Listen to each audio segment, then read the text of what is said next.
President Joe Biden has lost another high-profile endorsement for his 2024 bid. Charlamagne Tha God appeared on The View Wednesday, said he would not endorse Joe Biden in 2024.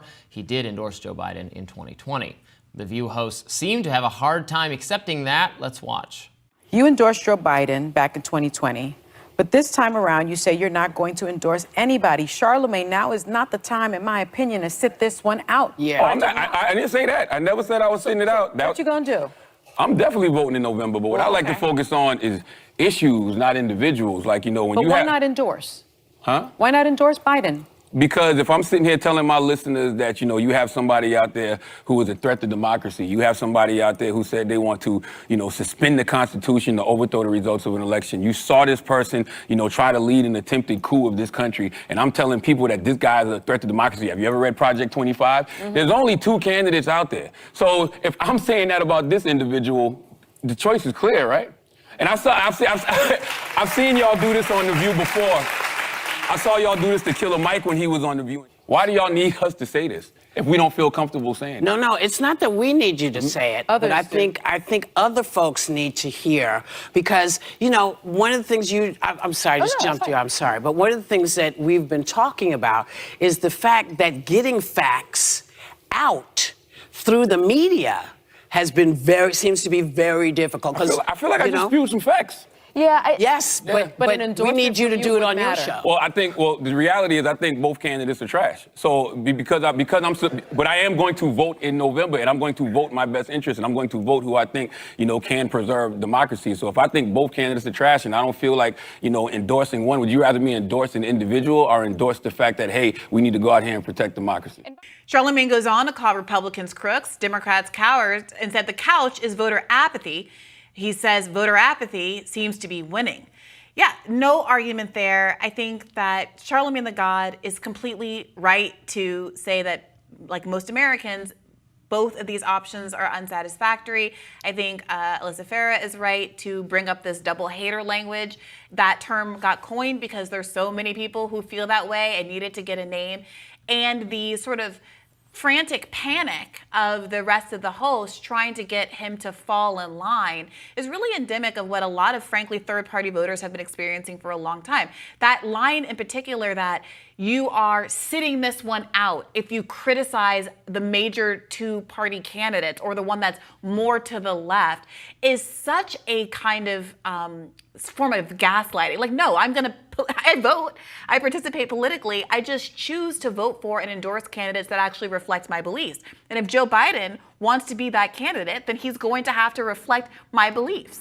Right, because he clearly wasn't saying from his perspective that he thinks they're equally bad. He was, when he talked about attacks on democracy in the election, et cetera, he was clearly signaling that he thinks Trump is worse, but that what I gather is Biden has not met his minimal acceptance standard. And so, and there are other candidates in the race, you know, for people on the left. There are other people to choose from, although certainly. I think he plans to vote for Biden, which is my criticism of Charlamagne Tha God, is that I think he's not going far enough.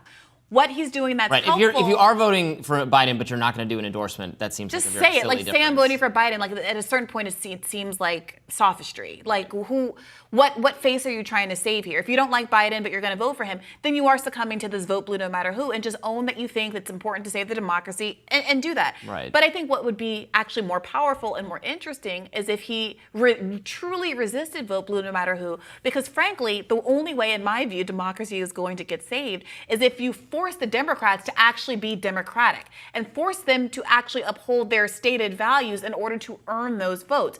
You don't get anything out of saying months and years before an election cycle that no matter what Joe Biden or insert generic Democrat is going to do, you're going to vote for them no matter what. That is a guaranteed formula to make sure your vote is never earned. And when people say, no, I'm withholding my vote, I'm not going to vote for Joe Biden as a knee-jerk reflection, what they're often told is you're being apathetic or you want Donald Trump to win. No, I am giving you as a voter an opportunity to court me, to get my vote, but it requires you to actually change your policies that are so anathema to what most Americans want.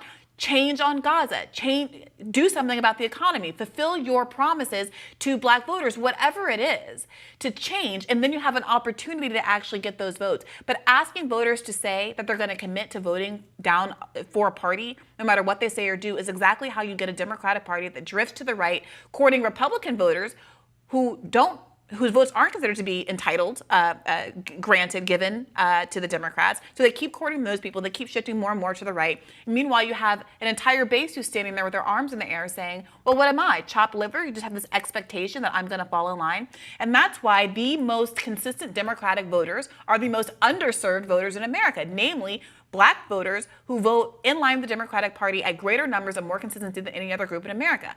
Is there a relationship between the promises that are broken to black Americans and the fact that they will vote for Democrats no matter what? I would argue, yes, there is.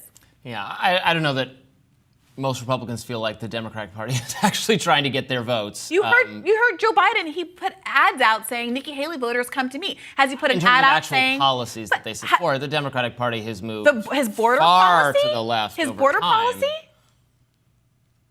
Overall, if you go on most issues, maybe not the border. If you go on most issues, the Democratic There Party is a has whole moved suite way more of progressive policies. over time. In what way? It's been That's worse what on charts. unions. Look at charts. On what cultural policy? That's not policy. That's just vibes. Oh, you hang a rainbow on flag out everything. outside the White House. What's that actually doing for poor and working class gay Green people New in this Deal, country? etc. What? Where's there a Green New Deal? Did Joe Biden pass a Green New Deal? They all talk in support of it. Where? When? When do they vote in support of it? When do they actually act and push it? When did you see a single Biden ad talking about how important it is for him to pass a Green New Deal? Never, none. He talked about the Green New Deal all the time. Joe Biden, when he was campaigning.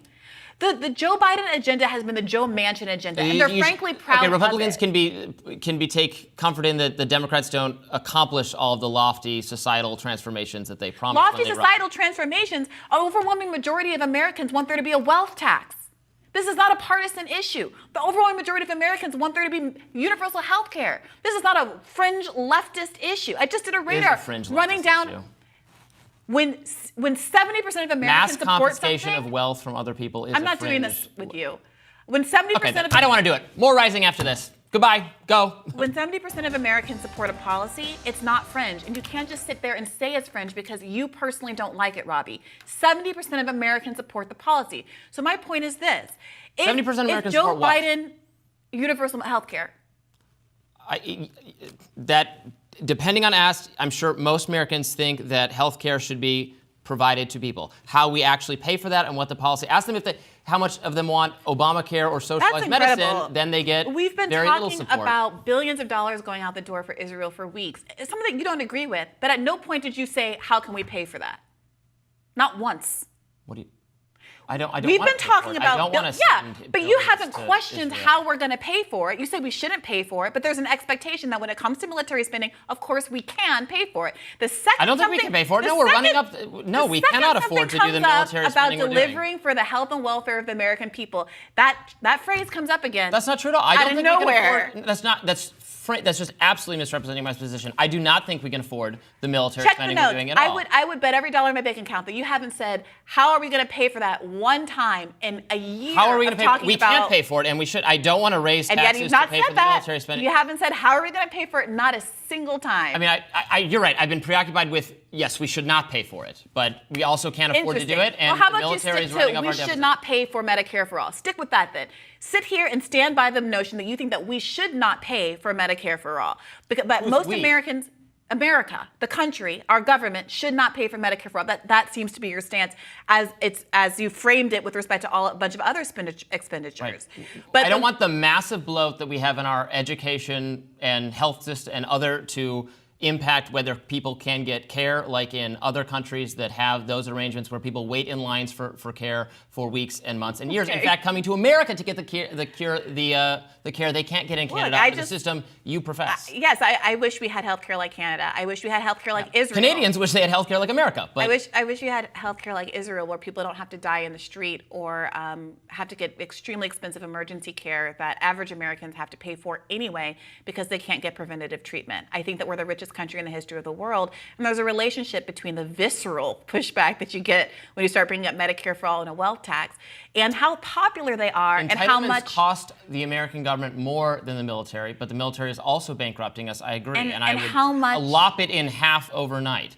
But you can't just end foreign military spending or even domestic military spending would not bring our budget in line. It's the entitlement system that is causing us ruinous debt that we will pass on to our children and grandchildren. And how much goes into preventing those perspectives from being reflected on a program like The View, and where someone like Charlamagne comes on and says, well, God forbid my vote be sought because I want these policies. Even if you don't, the point is that overwhelming majorities of Americans want things that the Democratic Party and the Republican Party aren't willing to offer them. And if citizens continue to stand by their morals and their values the way that Charlamagne is sort of hinting at here and say these are the conditions of my vote, we would perhaps see very different political priorities starting to emerge during a campaign season instead of the same old that is causing all of the disaffected voters that we cover routinely on this show. Tomorrow on Rising, we'll be handing the baton off to the Fridays team. You won't want to miss that edition of the show. Be sure to like, share, and subscribe so you never miss any content. For those of you who prefer to listen while you're on the go, we're now available anywhere you listen to podcasts. See ya. Take care.